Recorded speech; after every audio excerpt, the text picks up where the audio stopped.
Everyone, स्वागत है आप सभी का एक बार फिर से आपके अपने YouTube चैनल बैठ के हम क्लासेस में। तो CSIR ने दिसंबर 2025 की अगर आप तैयारी स्टार्ट करने जा रहे हैं तो उससे पहले आप सभी को CSIR नेट केमिकल साइंस के सिलेबस को देखने की बहुत ज्यादा जरूरत है और सिलेबस को प्रिंट करा के रखने की बहुत ज्यादा जरूरत है। और दूसरी बात, आपको सिलेबस के हर पार्ट को आप अच्छे से पढ़ना पड़ेगा, इसकी आपको बहुत जरूरत है। आपको ये भी बात समझनी होगी कि आपका एग्जाम जो है अब दिसंबर के मंथ में ही हो सकता है, क्योंकि आपका जो आंसर की है वो बहुत जल्दी आ गई है जून 2025 की, तो आपका दिसंबर का पेपर भी दिसंबर मंथ में ही हो सकता है। इसका मतलब दिसंबर के मंथ तक आप सभी को अपना सिलेबस कंप्लीट कर लेना है, बहुत सारी क्वेश्चन प्रैक्टिस कर लेनी है। तो किस मंथ में कितने टॉपिक पढ़ने हैं, आपको स्पीड बनाकर रखनी है और अभी से क्वेश्चन प्रैक्टिस करनी है। सारी की सारी चीजें आपको अपनी तैयारी स्टार्ट करने से पहले किन किन बातों का ध्यान रखना चाहिए, उसे आज इस वीडियो में चलिए हम लोग फटाफट डिस्कस कर लेते हैं। तो सबसे पहले आप सभी के सामने स्क्रीन में ये सिलेबस लिखा हुआ है सारा, ठीक है। तो चलिए पहले हम लोग सिलेबस को फटाफट देख लेते हैं। आपका इनऑर्गेनिक केमिस्ट्री का सिलेबस ये रहा, ठीक है। इनऑर्गेनिक के बाद आपका फिजिकल केमिस्ट्री का सिलेबस ये रहा, ठीक है। फिजिकल केमिस्ट्री में 14 टॉपिक है। इसके बाद आपका ऑर्गेनिक केमिस्ट्री का सिलेबस ये रहा, ठीक है। अब इसके बाद अगर मैं एक बार आपको फिर से, ठीक है, मैं 2 बार दिखा चुका हूं आपको मार्क्स डिस्ट्रीब्यूशन जून 2025 का, लेकिन एक बार अगर हम लोग फिर से जून 2025 के मार्क्स डिस्ट्रीब्यूशन को देखें तो फिजिकल केमिस्ट्री को देखकर एक बात आपके दिमाग में क्लियर हो गई। क्या क्लियर हो गई? कि क्वांटम केमिस्ट्री एक ऐसा टॉपिक है जिससे भाई आपके 30 to 34 मार्क्स इस बार आपके एग्जाम में आ गए हैं, ठीक है। लेकिन इसके अलावा अगर देखा जाए तो हर टॉपिक से आपके क्वेश्चन आए, हर टॉपिक से आपके क्वेश्चन आए हुए हैं, हर टॉपिक से आपके क्वेश्चन आए हुए हैं। और कितने कितने, कोई ऐसे क्वेश्चन नहीं आए कि बहुत ज्यादा नंबर ऑफ क्वेश्चंस किसी एक टॉपिक से आए।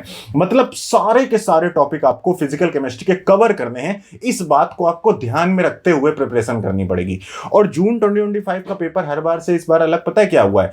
कि जो मार्क्स डिस्ट्रीब्यूशन है वो सारे टॉपिक्स पर चला गया है, जिससे हुआ क्या है कि जो पार्ट सी के 25 क्वेश्चन सेलेक्ट करने की जो संभावना है वो सबसे कम हो गई है, ठीक है। इससे हुआ क्या है कि आपने अगर सारे ऑर्गेनिक, इनऑर्गेनिक, फिजिकल तीनों टॉपिक अच्छे से पढ़े होंगे प्लस अच्छे से रिवाइज करे होंगे, तभी आप पार्ट सी में 25 क्वेश्चन सही कर पाएंगे। देखिए, आप सभी का टारगेट होना चाहिए around 120, 130, 140 CSIR net chemical science में, भले आप किसी भी कैटेगरी से हो। तभी आपका नेट और JRF आपका होगा, तभी आप आगे चल के असिस्टेंट प्रोफेसर भी बन पाएंगे। तो इसलिए फिजिकल केमिस्ट्री के आपके सारे टॉपिक आपको करने हैं, ये मार्क्स डिस्ट्रीब्यूशन से आपको साफ साफ पता चल रहा है। और पता है सबसे इंपॉर्टेंट बात क्या है? आपको दूसरी सबसे इंपॉर्टेंट बात यह ध्यान रखनी है कि टॉपिक को कवर करने के बाद उसके क्वेश्चन प्रैक्टिस पर समय आपको बहुत ज्यादा से ज्यादा देना पड़ेगा, बहुत ज्यादा आपको समय देना पड़ेगा अगर आप क्वेश्चन प्रैक्टिस करेंगे, ठीक है। तो क्वेश्चन प्रैक्टिस करने के लिए आप लोग एक बात ध्यान रखेंगे दिमाग में कि जितना टाइम आपने टॉपिक को पढ़ने में दिया है उतना ही टाइम आपको क्या करना पड़ेगा, क्वेश्चन प्रैक्टिस में भी देना पड़ेगा। तो ये भी एक बहुत इंपॉर्टेंट बात है।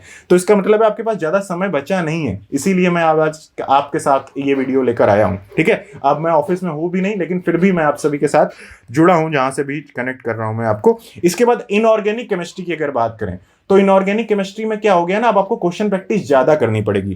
केमिकल बॉन्डिंग, कोऑर्डिनेशन और ऑर्गेनोमेटालिक्स के क्वेश्चन, जो इजी क्वेश्चन है, जो PYQ है, उनसे काम नहीं चलेगा। आपको रेफरेंस बुक के क्वेश्चन करने पड़ेंगे, नए नए असाइनमेंट सॉल्व करने पड़ेंगे और थोड़ा ध्यान से इन टॉपिक्स को कवर करना पड़ेगा। क्योंकि इस बार जो कोऑर्डिनेशन आई थी 32 मार्क्स की, तो कोऑर्डिनेशन में भी ऐसा नहीं है कि बिल्कुल ही आसान क्वेश्चन पूछे गए थे, काफी ट्रिकी क्वेश्चन भी थे, ठीक है। जो आपकी रिएक्शन मैकेनिज्म होती है, इनर स्फीयर, आउटर स्फीयर, उसमें जो नहीं, आउटर स्फीयर के लिए आपको के इफेक्टिव पूछता है, K11, K22, इन सब की वैल्यूज को पता करना, थोड़ा अच्छे से कुल मिलाकर रिएक्शन मैकेनिज्म पढ़नी होगी कोऑर्डिनेशन केमिस्ट्री की।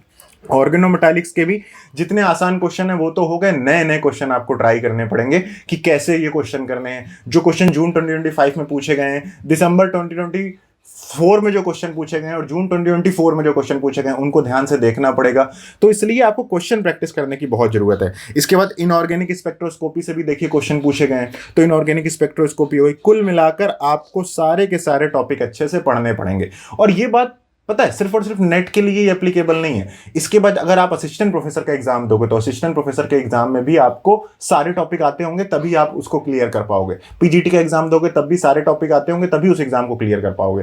तो इसलिए इनऑर्गेनिक के भी सारे टॉपिक पढ़ने। अब ऑर्गेनिक की बात रही, अगर आपकी ऑर्गेनिक वीक है तो फिर तो इसका मतलब है आपको अगस्त और सितंबर के मंथ में तो पहले ऑर्गेनिक अच्छी अपनी कर लेनी चाहिए, क्योंकि ऑर्गेनिक वीक करके आपका कहीं भी कुछ भला होने वाला है नहीं।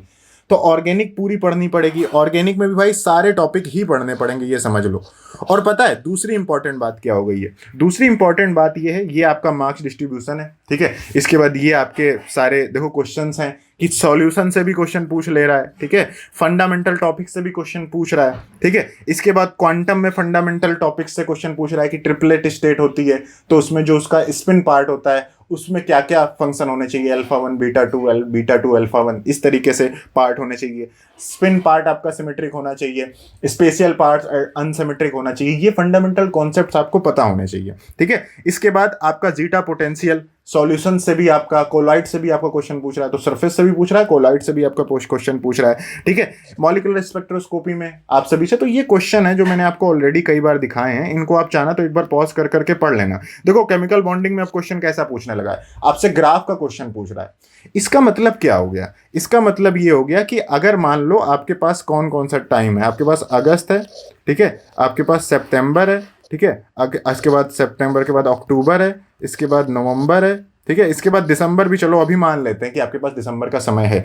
तो 1 2 3 4 5 महीने हैं आपके पास। आप मान लो कि आपके 5 टॉपिक रेडी हैं, ठीक है, मैं मान लेता हूं कि आपके 5 टॉपिक रेडी हैं और बचे हुए 20 टॉपिक आपको करने हैं। तो 20 टॉपिक का मतलब हो गया 4 टॉपिक हर मंथ में आपको करने हैं, ठीक है। 4 टॉपिक हर मंथ में करने, मतलब एक वीक में एक टॉपिक करना है आपको, ठीक है, एक वीक में एक टॉपिक करना है। इसका मतलब क्या हो गया? इसका मतलब ये हो गया कि आपको यहाँ पर एक वीक में 3-4 दिन में आपको टॉपिक अपना कवर भी करना है, 3-4 डेज में आपको टॉपिक कवर भी करना है। उसके बाद 3-4 डेज आपको उसकी क्वेश्चन प्रैक्टिस करनी है। तो अगर आप रिपीट कर रहे हैं एग्जाम को, ठीक है, आप दोबारा एग्जाम देने जा रहे हैं, तो फिर आप सभी लोग एक बात दिमाग में ध्यान में रख लीजिए, वो क्या रख लीजिए कि जितनी दिन आपको क्वेश्चन प्रैक्टिस करनी है ना, मतलब जितने दिन आपको टॉपिक पढ़ना है उतने ही दिन आपको क्वेश्चन प्रैक्टिस भी करनी चाहिए।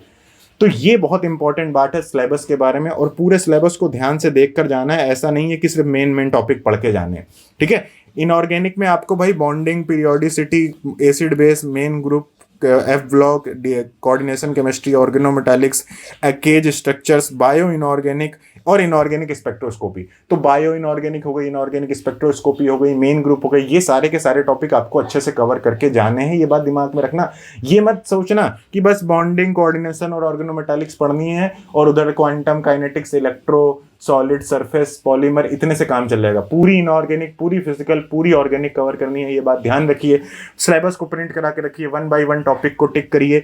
आपके पास 2 ऑप्शंस हैं मैटकेम क्लासेस से हेल्प लेने के। देखिए, एक तो मैटकेम क्लासेस का रिकॉर्डेड बैच मैटकेम क्लासेस के ऐप पर अवेलेबल है, तो आपको अभी यहाँ पर स्क्रीन पर आपको दिख रहा होगा। तो आप चाहें तो रिकॉर्डेड बैच ले लीजिए, जिसमें आप अपने हिसाब से तैयारी कर सकते हैं। दूसरा, मैटकेम क्लासेस लाइव बैच स्टार्ट करी है CSIR ने दिसंबर 2025 की, जिसमें आपको कुछ भी चिंता करने की जरूरत नहीं है।